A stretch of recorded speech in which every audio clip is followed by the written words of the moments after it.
In today's gospel, Jesus speaks to us about the end times, about the sudden coming of the Son of Man. He reminds us that it will be like in the days of Noah, like in Sodom and Gomorrah. This warning appears also in Matthew and Mark, but there is something that only Luke records, a unique, strong, direct phrase. And it is about this that we want to reflect today. Remember Lot's wife. But who was Lot's wife?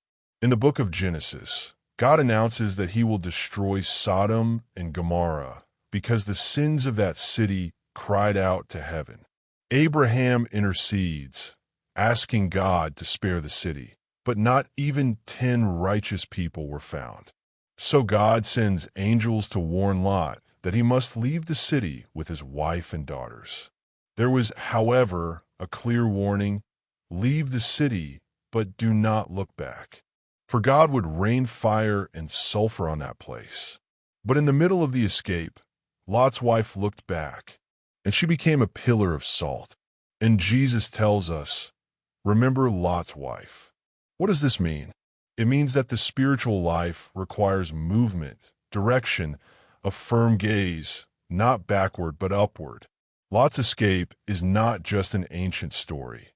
It is an image of our own fuga mundi, the interior movement we must make to detach from the world and lift our hearts to God. Our lives, says St. Paul, are hidden with Christ on high. And those who receive God's call to walk toward heaven but remain attached to earthly things risk becoming spiritually paralyzed.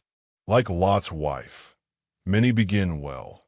They leave sin, abandon a worldly life, start walking with God, but along the way, nostalgia for the world returns, temptation reappears, the onions of Egypt call again. And instead of advancing, the person looks back. And whoever looks back loses direction, loses meaning, loses the essential. Thus also Martha, agitated and distracted by many things, while Mary found the one thing necessary. Lot's wife represents the divided heart, attached to the world, unable to rise, unable to move, like a dog chasing its own tail, going nowhere. When we cling too much to earthly things, we become like her, pillars of salt, paralyzed in the spiritual life. That is why Jesus insists, remember Lot's wife. Hearts on high, seek the things above. Let go of what weighs you down.